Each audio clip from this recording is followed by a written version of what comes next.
Thank you so much, Lisa.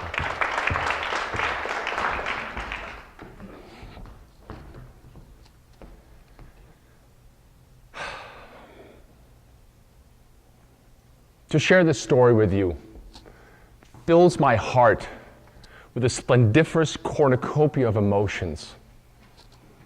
For it is a story about a dear friend who departed us at too young of an age. But it's one of my favorite memories of Jeff. It goes back a few years, late April. He and his wife, Libby, we invite them over for dinner because there's a few things that Jeff and I share we had in common. He loved to cook. I love to eat. He also loves a good fire. So part of the meal that I had planned out, sitting in the courtyard, was a chimenea. And I dutifully built a bevy of kindling and twigs and branches inside the chimenea beforehand. So as we got together, Jeff and I step outside to do the manly thing. And I get down on one knee and start to build the fire in the chimenea. And since it is April, with a little bit of moisture in the air, it's not easy going. The wood's a bit wet. And Jeff's standing over my shoulder smoking a cigarette. He's like, "You got that thing going on there? You gonna get this thing started anytime soon?" I was like, "Jeff, I got this, not a problem." He's like, "I can help you out, you know." I was like, "I appreciate it, Jeff. I got this." And I continued to work on trying to get this fire going. And for a moment, I thought Jeff had walked off in frustration. But I was mistaken, because shortly after he left, he came back again, and he's carrying an old can of cat food. And he's like, "Hey, use this."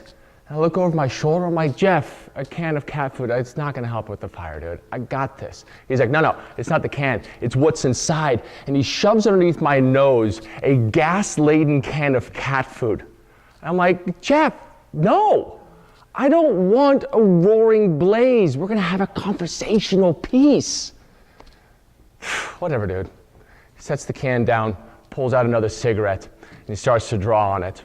And however long it takes him to smoke this cigarette is about the same amount of time it takes me to finally breathe life into this flame, into this fire. As it starts to slowly build, I stand back with dirty, sooty hands, and I'm feel quite accomplished. You know? Pretty good. Jeff doesn't say anything. Well, I need to clean my hands up, so I walk inside, and I'm a little taken aback that Jeff doesn't give me a compliment whatsoever. But then again, you don't need praise once you overcome man's primordial quest for fire. So I go inside, and as I'm standing at the sink washing my hands, I have a perfect view of the courtyard.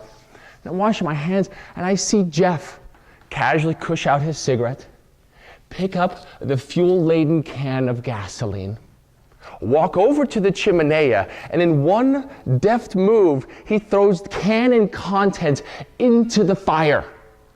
The results were instantaneous. A giant column of flame shoots out of the top of the chimenea. The leaves 20 feet above start to dance from the thermals. The inside of the courtyard is painted red and turns a bright crimson. But that's not the best part. The best part is Jeff's reaction. With fingers pointed in the air like pistols, he is dancing like Snoopy to the happy dance around the fire, and he's hooping, and he's hollering, and he's having the best of time. That vision is forever emblazoned in my mind. For as the fuel burnt out and the fire died back down again, Jeff, without pause, turned and returned back to the garage, only to return a few moments later with another can of fuel-laden cat food, and he walks slowly like a waiter, carrying a martini filled to the hilt with gasoline. And as he walks over the chimney, he once again repeats the motion. And as the fire jumps out of the top of the chimney one more time, I this time also step outside to join him. And he and I together around the fire, we are dancing and having the greatest time, hooping and hollering, to the point where our wives also come outside to see what the hell is going on out here. I feel pretty confident Jeff and I would have continued to throw gasoline into the chimenea, because If it's fun once or twice, it's going to be more fun the third time. But unfortunately, we had to stop. You see, a chimney is made out of clay. It is not meant to handle an inferno. And we had cracked the entire backside of the chimney to where all the wood had started falling out of the backside.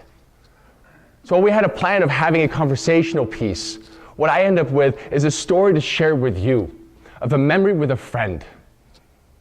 And one thing you can take away from this is birds of a feather flock together. Or if you can't beat them, join them. But for me, it is an opportunity to share with you a story of a friend who has passed. And for this brief moment, in your mind's eye, I recreate Jeff. He's not dead. He lives. And his story lives on forever. One of my objectives today was to give you a story that gets you to reflect. A part of life is death. But we can all live on through the sharing of these kinds of stories.